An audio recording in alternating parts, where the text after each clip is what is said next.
फरवरी 2013।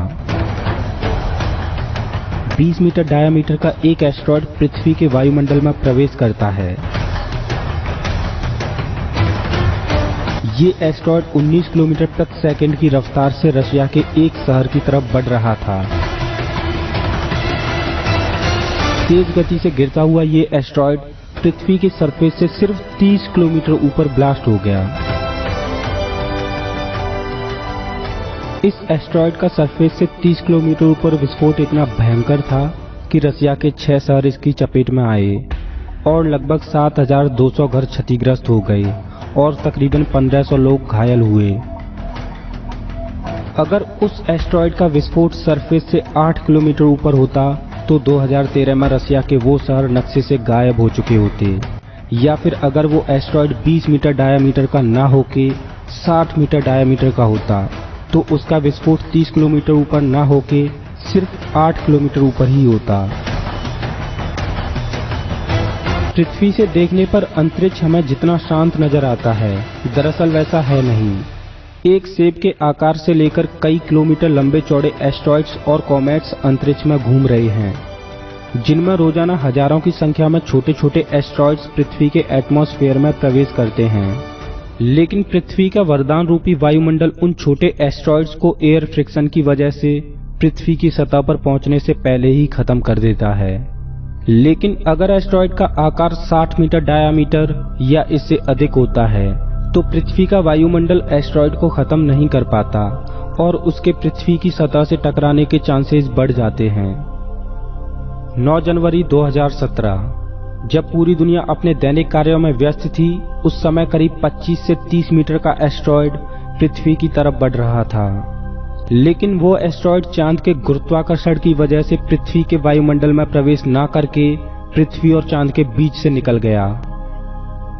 अंतरिक्ष में भटकते हुए एस्टेरॉयड्स पृथ्वी से जीवन का नामो निशान मिटाने की क्षमता रखते हैं। लाखों साल पहले एक एस्टेरॉयड ने ही डायनासोर की पूरी प्रजाति को खत्म कर दिया था। हम अभी तक सुरक्षित हैं और किसी भी एस्टेरॉयड का शिकार नहीं हुए, तो इसका श्रेय जाता है बृहस्पति ग्रह को, क्योंकि बृहस्पति ग्रह का गुरुत्वाकर्षण बल इतना तीव्र है जो एस्टेरॉयड्स के पाथ को बदल देता है। अंतरिक्ष में केवल एस्टेरॉयड ही एकमात्र खतरा नहीं है, बल्कि एस्टेरॉयड से भी कई गुना ज्यादा खतरनाक होते हैं भटकते हुए लावारिस ग्रह। इन ग्रहों को रोज प्लैनेट बोला जाता है।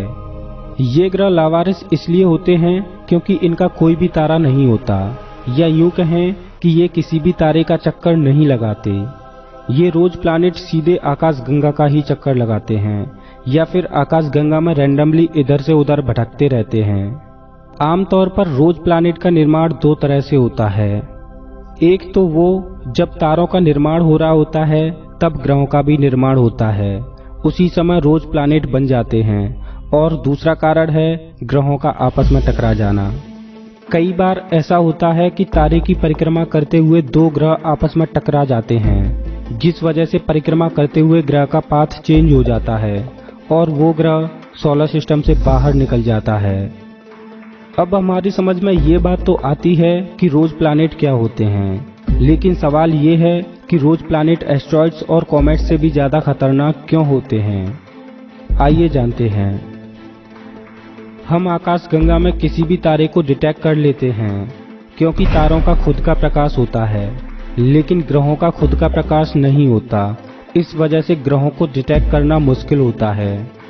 हालांकि किसी भी तारे का चक्कर लगाते हुए ग्रहों को डिटेक्ट करना आसान है, लेकिन भटकते हुए लावारिस ग्रह को डिटेक्ट कर पाना बेहद मुश्किल होता है।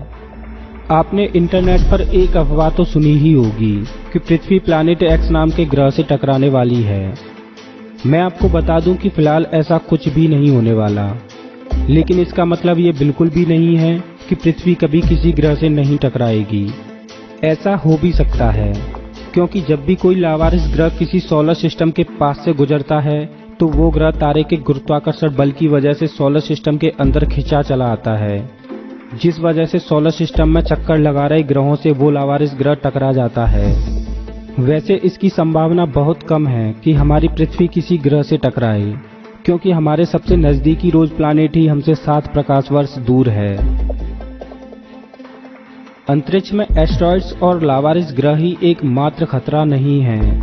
एस्टेरॉयड्स और लावारिस ग्रह से भी खतरनाक होते हैं शूटिंग स्टार्स, जिनको कि हाइपर वेलोसिटी स्टार भी बोला जाता है। आपने टूटते हुए तारों के बारे में तो सुना ही होगा। टूटते हुए तारों को देखकर लोग मन्नत यानी विश मांगते हैं। मैं आपको बता दूं, जो हम देखते हैं वो टूटते हुए तारे नहीं होते, बल्कि एस्टेरॉयड्स और कॉमेट्स होते हैं, जो कि पृथ्वी के वायुमंडलीय फ्रिक्शन यानी घर्षण की वजह से हमें चमकते हुए दिखाई देते हैं, जिनको देखकर हम विश मांगते हैं। वैसे दुआ करना कि आप कभी टूटता हुआ तारा ना देखें, क्योंकि टूटता हुआ तारा जो तबाही मचाता है उसकी हम कल्पना भी नहीं कर सकते।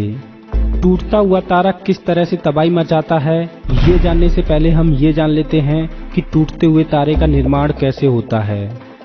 टूटता हुआ तारा बाइनरी स्टार सिस्टम का हिस्सा होता है।